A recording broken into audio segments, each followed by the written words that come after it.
नमस्कार मैत्रिणींनो, आपण खूप दिवसांनी भेटत आहेत. मी आपली मैत्रीण मराठमोळी कोकणी सुगरण. आज बघा आपण वड्याची भाजी बनवणार आहोत.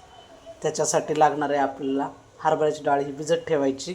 भिजून झाल्याच्यानंतर त्याच्यामध्ये टाकायचे जिरं टाकल्याच्यानंतर थोडीशी हळद मीठ टाकून हे मिक्सरमध्ये ग्राइंडिंग करून घेतल्याच्यानंतर त्याची अशी भजी करायच्यात.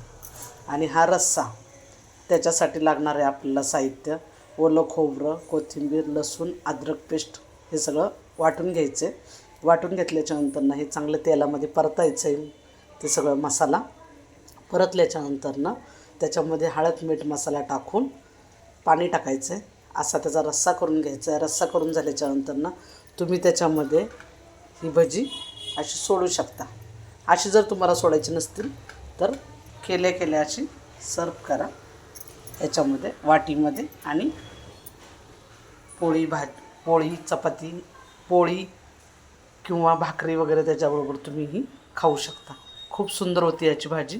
तुम्ही पण एकदा करून घ्या आणि त्याची टेस्ट बघा. नक्कीच मला कमेंट्समध्ये लाईक करा, शेअर करा, सबस्क्राईब करा. नक्कीच सांगा माझी रेसिपी कशी झाली ती. चला तर मग घरच्या घरी लय भारी. Okay bye.